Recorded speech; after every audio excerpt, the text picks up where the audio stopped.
오늘 함께 보실 하나님의 말씀은 사도행전 11장 19절부터 30절까지입니다.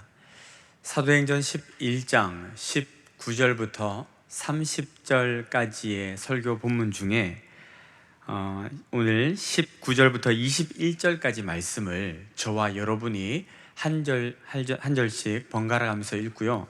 마지막 21절은 함께 읽도록 하겠습니다. 제가 먼저 19절 읽겠습니다. 그때에 스데반의 일로 일어난 환란으로 말미암아 흩어진 자들이 베니게와 구브로와 안디오까지 이르러 유대인에게만 말씀을 전하는데, 구브로와 구레네 몇 사람이 안디옥에 이르러 헬라인에게도 말하여 주 예수를 함께 봅니다. 주의 손이 그들과 함께 하심에 수많은 사람들이 믿고 주께 돌아오더라. 아멘. 사도행전 1장 8절은 오직 성령이 너희에게 임하시면 너희가 권능을 받고 예루살렘과 온 유대와 사마리아와 땅 끝까지 이르러 내 증인이 되리라는 주님의 말씀이 기록이 되어 있습니다. 그리고 사도행전의 전체적인 구조는 이 사도행전 1장 8절에서 하신 주님의 말씀이 성취되어 가는 것을 이렇게 표현하는 구조로 이루어져 있지요. 그래서 사도행전 1장부터 9장까지는 복음 역사의 중심이 예루살렘이고 또 그 스토리의 핵심적인 역할을 베드로가 하는가 반면에 그 뒷부분부터는 복음의 주 무대가 예루살렘을 넘어서서 땅 끝까지 나아가는 그러한 과정으로 전개가 되고 있습니다. 그런 과정 가운데 오늘 본문은 최초의 이방인 교회인 안디옥 교회가 태동하는 장면을 우리에게 소개해주고 있는데요. 안디옥 교회는 어떻게 해서 생겨나게 됐을까요? 그리고 생겨난 안디옥 교회는 그가 교회로 부름받은 그 자리에서 어떤 모습으로 존재하고 있었을까요? 오늘 본문을 한 절씩 살펴보면서 우리에게 주시는 교훈은 무엇인지 생각해보는 시간이 되기를 바랍니다. 먼저 19절입니다. 그때에 스데반의 일로 일어난 환란으로 말미암아 흩어진 자들이 베니게와 구브로와 안디옥까지 이르러 유대인에게만 말씀을 전하는데, 스데반의 순교 사건을 계기로 예루살렘 교회에 큰 핍박과 박해가 가해지게 됩니다. 그 바람에 성도들은 환란을 피해서 도망을 가게 돼요. 유대를 넘어 베니게와 구브로 그리고 수리아 안디옥까지 흩어지게 됩니다. 그리고 그 흩어진 곳에서 그들은 복음을 전해요. 여기서 우리가 어떤 교훈을 얻을 수 있을까요?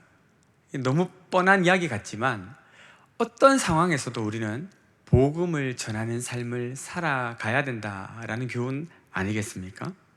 성도들은 지금 안디옥으로 해외여행을 간 것이 아닙니다. 거기에 언어 연수, 이민, 이런 거 간 게 아니에요. 그들은 지금 박해를 피해서 어쩔 수 없이 아비와 친척, 정든 고향을 떠나야만 했던 비참한 도망자, 불쌍한 피난민 신세인 것입니다. 그러나 그들이 처한 불행한 환경이 그들 안에 불타오르는 영혼 구원의 열정, 복음 전파의 열정을 꺾지는 못했어요. 오히려 그들은 자신들의 처지를 불평하거나 신세 한탄을 했던 것이 아니라 그 상황 가운데서도 복음을 전했던 것입니다. 사랑하는 성도 여러분, 오늘날 우리에게 회복되어야 될 것이 있다면 바로 이 복음 전파의 열정 아닐까요?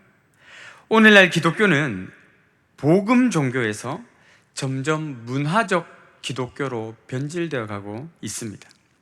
교양 있어 보이는 삶을 살 수 있는 태도, 남 부럽지 않게 자식 잘 키우는 방법, 심금을 울리는 감동적인 음악, 건강하게 여생을 즐길 수 있도록 도와주는 각종 스포츠, 혹은 책 읽기, 커피, 그림 감상, 그리고 여행, 심지어 맛집 탐방 등등 복음이 있어야 될 자리들을 다른 문화적인 요소들이 점점 차지해 들어오고 있는 현실입니다. 물론 우리는 이 땅에 발 딛고 사는 동안 하나님이 일반 은총으로 베풀어 주신 많은 것들을 맛보고 먹고 즐기는 것 역시 매우 중요한 삶의 요소인 것은 틀림없습니다. 그러나 그 어떤 것이 흉악한 죄의 결박을 끊고 영죽을 지옥 저주에서 우리를 건져내는 복음만큼 중요할 수 있단 말입니까? 죄로 죽을 수밖에 없는 우리 인생에 복음만큼 중요한 것이라는 것은 결코 있을 수 없는 것입니다. 그러므로 우리는 이 복음을 전하는 삶을 게을리해서는 안 되는 것이죠. 혹 여러분 가슴에 손을 얹고 곰곰이 이렇게 상태를 한번 점검해 보실 때에 한 영혼을 천하보다 귀히 여기시는 주님의 마음이 식어져 버린 것이 발견된다면 우리는 다시 기도해야 되는 것입니다. 주여, 우리의 마음이 다시 복음으로 불타오르게 하시고 내 심장이 다시 복음으로 요동치게 하옵소서라고 말입니다. 우리를 구원하신 그 복음의 능력이 죽어가는 또 다른 사람들도 살릴 수 있다는 믿음을 가지고 다시 한번 복음 들고 산을 넘는 저와 여러분 모두가 되실 수 있기를 예수님의 이름으로 축원합니다. 아멘. 안디옥 교회는 그렇게 복음을 전하는 자들에 의해서 세워지게 됐습니다. 처음에는 유대인들에게만 전해졌던 복음이 나중에는 순수 헬라인에게까지 전파가 되게 되었는데, 그리고 그 결과 많은 사람들이 예수를 믿고 주께 돌아오는 일들이 생겨나게 되었습니다. 21절 말씀인데요, 우리 함께 한번 읽어보도록 하겠습니다. 시작.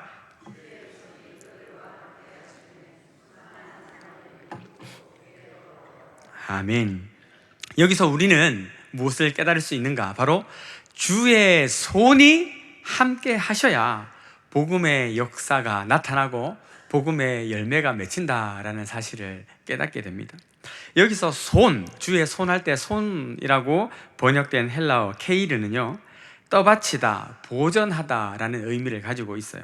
그러니까 본절에서 주의 손이 함께 하셨다라는 말은 그들의 복음 전파 사역 가운데 하나님의 능력과 도우심이 함께 했다라는 것을 의미하는 것입니다. 물론 앞서 말씀드린 것처럼 우리가 우리의 열심으로 복음을 전파하기 위해 애쓰는 삶은 너무나 중요합니다. 그러나 그러면서도 우리가 결코 잊어서는 안 되는 것이 있어요. 바로 하나님이 역사하시지 않으면 그 어떤 수고와 노력도 헛된 것이 되고 만다는 사실 말입니다. 반면에 주의 손이 함께 하시면 그때야 비로소 우리는 우리의 섬김의 그리고 헌신의 현장에서 아름다운 열매가 맺혀지게 된다라는 건 역시 우리는 기억해야 될 것이에요. 그렇다면 주의 손은 어디에 누구와 함께 하시는 것일까요? 바로 그분의 기뻐하시는 뜻에 헌신한 자들과 주의 손은 함께 하십니다. 주님은 예루살렘뿐만 아니라 땅 끝까지, 그리고 유대인뿐만 아니라 모든 민족에 이르기까지 복음이 전파되기를 기뻐하시는 주님이십니다. 그렇기 때문에 주님은 이방인들에게 복음을 전하는 그 현장에 주의 손으로 함께 하셨던 것이에요. 사랑하는 성도 여러분, 여러분 평생에 주의 손이 함께 하시는 은혜가 있으시기를 바랍니다. 그러나 그에 앞서서 우리의 삶 가운데 선행되어져야 될 것이 있어요. 그것이 무엇입니까? 바로 주의 손이 함께 할 만한 사역에 우리의 삶을 내어 드리는 것입니다. 먼저 그 나라와 그 의를 구하라. 그리하면 다른 모든 것들을 너희에게 더하시리라. 어디를 가든 무엇을 하든 주님이라면 어떻게 하실까? 주님은 무엇을 기뻐하실까? 내가 어떻게 하는 것이 주님을 만족해 하는 삶을 살게 되는 것일까? 그것을 고민하면서 그 말씀에 순종함으로 주의 손이 평생 함께 하시는 저와 여러분 모두가 되실 수 있기를 예수님의 이름으로 축원합니다. 아멘. 그 다음 살펴볼 것은 22절부터 24절까지 말씀입니다. 이방인들에게 복음이 전파되고 회심자들이 많이 늘어났다라는 소문이 예루살렘 교회까지 들리게 됩니다. 그러자 예루살렘 교회는요, 즉각 유능한 사역자였던 바나바를 안디옥으로 파송을 하고 그를 통해 안디옥 교회를 잘 돕도록 도와줍니다. 바나바는 안디옥으로 가서 그 교회 가운데 역사하셨던 하나님의 손길과 하나님의 역사의 흔적들을 발견하고 크게 기뻐해요. 그리고 신생교회, 그리고 그리스도를 구주로 영접한 지 얼마 안 된 어린 성도들을 가르치기 시작합니다. 그리고 성령과 믿음으로 충만한 그 바나바의 사역으로 인해서 안디옥 교회는 급성장하게 되지요. 여기서 우리는 예루살렘 교회가 모 교회로 또 큰 교회, 대형 교회로서의 책임 있는 자세와 마음을 가지고 있음을 알 수 있게 됩니다. 여러분, 보통 사람들은요, 남 잘 되면 배 아파합니다. 보통 기업이나 회사들은 다른 회사가 잘 되면 시기하기 마련이지요. 그래서 상대를 밟고 내가 더 잘 되고 내가 더 높이 올라가려고 애쓰는 것이 이 시대의 죄악된 인간상의 모습 아니겠습니까? 그런데 교회와 성도는 달라야 합니다. 다른 성도가 잘 되면 축하하고 축복해 줘야 돼요. 다른 교회가 잘 되는 것을 보면 더 잘 되도록 돕고 협력해 주어야 합니다. 특히 부한 자들, 높은 자들, 그리고 크고 영향력 있는 교회들은 더욱 그런 자세를 가지고 살아야 돼요. 왜 그렇게 해야 합니까? 그렇게 하는 것이 바로 주님의 일을 흥왕케 하고 하나님의 나라를 부흥케 하는 일과 다름없는 일이기 때문입니다. 그런데 간혹 저기 어떤 교회들에서는요, 다른 사람 잘 되는 꼴 절대 못 봐주는 사람들이 생겨나고 있다는 소식을 제가 들었습니다.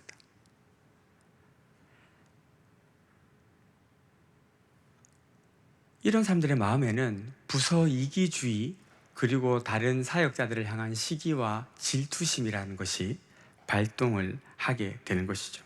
그래서 그들이 할 수 있는 모든 수단과 방법을 총동원하되 절대 들키지 않는 방법으로 다른 사람의 일을 방해합니다. 예전에 어떤 분이 교회에 대해서 이렇게 평가하는 것을 들은 기억이 납니다. 교회란 곳은 참 이상한 곳이다. 쓰러진 사람을 일으켜주는 착한 일을 하는 곳인가 반면에 일어서려고 하는 사람은 또 넘어뜨리는 못된 짓을 하는 곳이 또 교회이기도 하다. 여러분, 일면 공감되는 표현 아닙니까?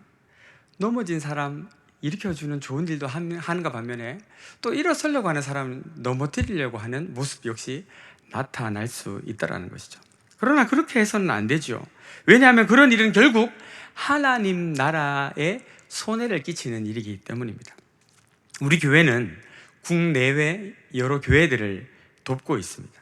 그 모든 교회들이 우리 교회보다 더 잘되고 더 부흥하기를 바라는 마음으로 그들을 돕고 그들을 섬기고 그들과 동역할 때 주께서 우리와 협력하는 모든 교회들마다 큰 은혜와 복을 허락해 주실 것입니다. 우리는 작지 않은 교회, 아니 사실 엄청 큰 교회를 섬기고 다니고 계시지 않습니까? 그러면 그 큰 교회를 출석하고 있다라는 알 수 없는 만족감에 도취되어 우리가 살아서는 안 됩니다. 오히려 더 책임 있는 마음과 자세를 가지고 작고 힘든 교회들을 섬기고 또 연약한 이웃들을 돌보는 데까지 나가야 되는 것이죠. 그렇게 좋은 마음으로 돕고 협력할 때 어떤 일이 일어납니까? 안디옥 교회가 크게 성장하기 시작합니다. 바나바는 늘어난 성도들을 혼자 감당하기에 좀 버거웠을 것입니다. 그래서 다소에 있던 사울을 데리고 와요. 그리고 함께 동역하면서 말씀으로 성도들을 가르치고 목회 활동을 하기 시작했습니다. 사울이 이제 복음 사역과 선교의 전면에 등판하기 시작하는 대목이지요. 그리고 그제야 비로소 제자들은 그리스도인이라는 칭호를 받게 됩니다. 그리스도인이라는 칭호 말입니다. 여기서 그리스도인이라는 말은요, 그리스도를 완전히 따르는 자들, 그리스도의 추종자들, 그리스도께 속한 사람들이라는 의미를 가지고 있습니다. 물론 처음에는 이 단어가 그리스도인들, 우리로 치면 이제 예수쟁이 이렇게 조롱하고 비난하는 용도로 사용이 됐지만, 다르게 생각해 보면 예수쟁이라는 말을 들을 만큼 안디옥 교회의 이방인들이 참된 신자로 자라나게 됐다는 것을 의미하는 것 아니겠습니까? 그렇다면 그들은 어떻게 해서 이방인 성도 안디옥 교회 교인들은 그리스도인으로 불릴 만큼 확실한 믿음의 사람, 신앙의 제자들이 될 수 있었던 것일까요? 그것은 바로 바나바와 사울이 무려 1년 동안이나 그들을 말씀으로 가르치고 양육했기 때문입니다. 25절과 26절 말씀을 우리 같이 한번 읽어보도록 하겠습니다. 시작.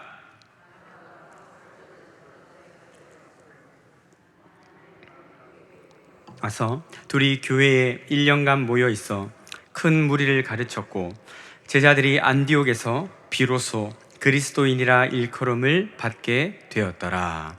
아멘. 여러분, 우리가 변화되고 성장하는 것은 말씀이 없이는 불가능한 일입니다. 믿음은 들음에서 나며 들음은 하나님의 말씀으로 말미암기 때문입니다. 그런데 점점 말씀을 멀리하는 교회들이 또 생겨나고 말씀을 멀리하려는 모습들이 교회 안에 번져가기 시작합니다. 이름난 찬양 집회에 가보면요, 사람들이 가득가득합니다.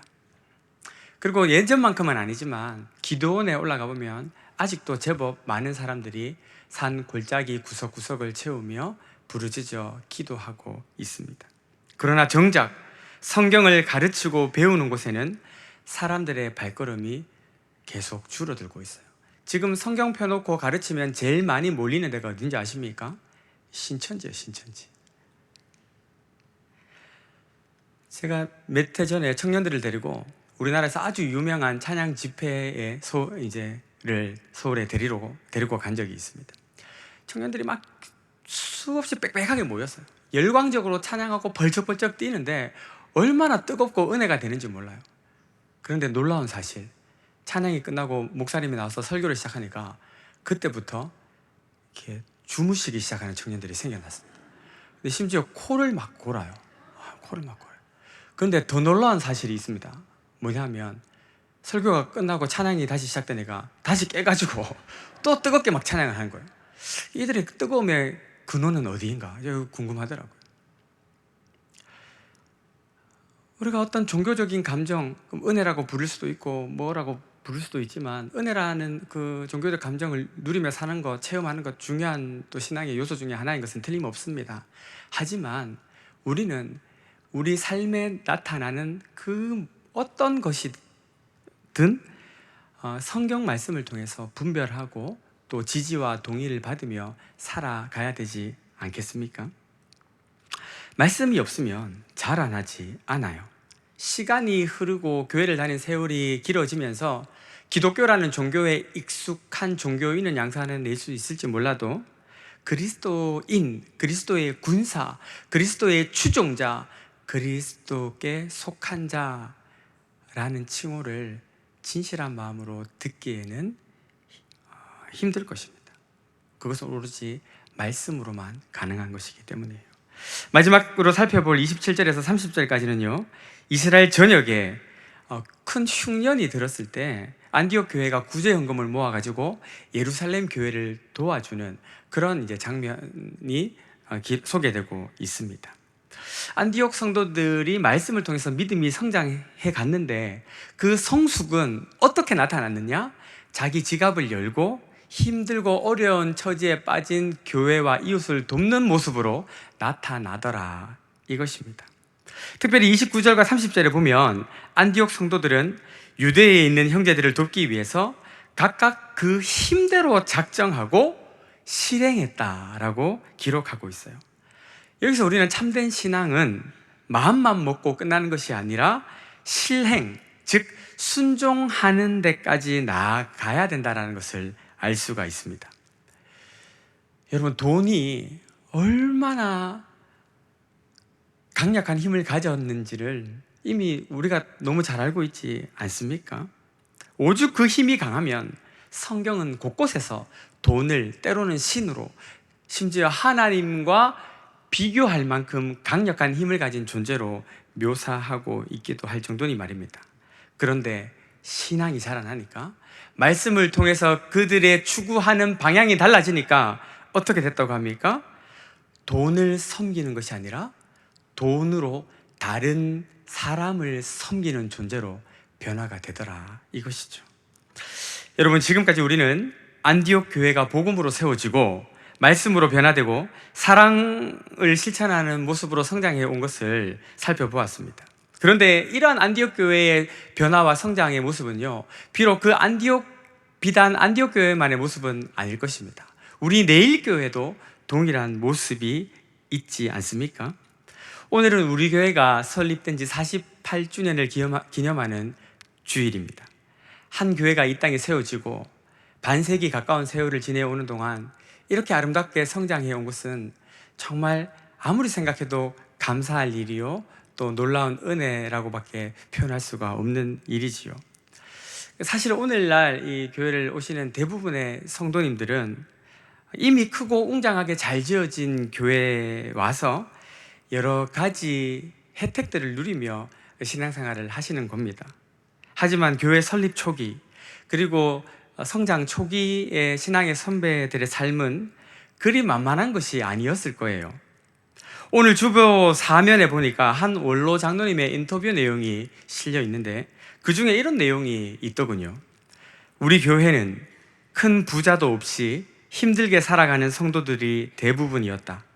모두 개미같이 허리를 졸라매고 살면서 성전 건축을 했으니 물질적, 정신적 부담이 컸다.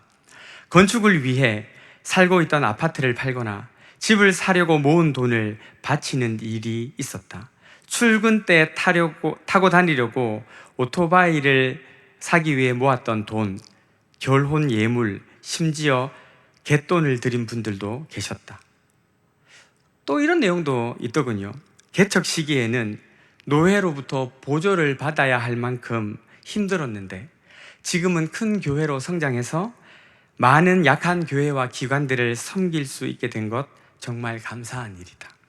저는 이 인터뷰 글을 읽으면서 가슴이 뭉클했습니다.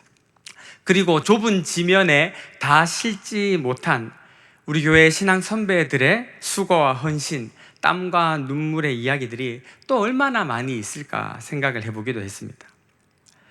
그런데 또 이것은 우리 내일교회만의 이야기는 아닐 것입니다. 이 땅에 있는 모든 교회들이 저마다의 스토리들을 가지고 있습니다.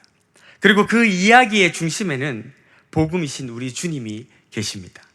우리 주 예수 그리스도는 교회의 머리이시며 모든 교회는 그분의 지체로서 각자에게 맡겨진 사명을 감당하며 존재하고 있습니다. 그래서 저는 차를 타고 지나다니면서 보이는 교회들 예사롭게 보이지 않아요. 다 너무 귀하고 소중하게 여겨집니다. 왜냐하면 모든 교회는 예수를 주로 고백하는 성도들의 모임이며 우리 주님의 시선과 손길이 머물러 있는 천국의 모형이기 때문이에요.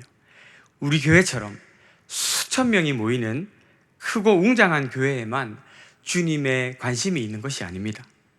작은 상가 2층에 허름한 간판 하나 걸고 있는 작은 교회에도 우리 주님의 눈이 머물러 있고, 때론 습하고 어두컴컴한 건물 지하에 새들어 있는 이름 모를 작은 교회 하나하나에도 우리 주님의 눈물이 함께하고 계십니다. 그러므로 우리는 이 땅에 존재하는 모든 교회들을 사랑하고 그 교회들을 돕고 그 교회들을 위해 기도해야 합니다. 이것이 곧 우리가 사도신경에서 고백하는 것처럼 거룩한 공회와 성도가 서로 교통하는 것과를 믿는 믿음의 모습이기 때문입니다. 나아가 그리스도께서 피로 값주고 사신 모든 교회들은 어떤 어려움 가운데서라도 복음을 전하며 또 다른 교회를 세우는 일에 진력해야 합니다. 편하고 익숙한 것을 넘어서 우리의 안디옥으로 나아가야 합니다. 그리고 또한 교회는 진리의 말씀을 부지런히 가르치고 배우며 영적 성장을 위해 부단히 애써야 합니다. 그리고 주님이 주시는 힘으로 힘들고 어려운 교회들과 가난하고 소외된 이웃들을 돌보는 데까지 나아가야 하는 것이죠. 이렇게 안디옥 교회를 세우신 하나님, 그리고 우리 내일 교회를 세우신 하나님께서 기뻐하시는 일에 최선으로 순종할 때 주의 손이 늘 함께 하시는 복된 인생, 복된 교회 되시기를 예수 그리스도의 이름으로 축원합니다.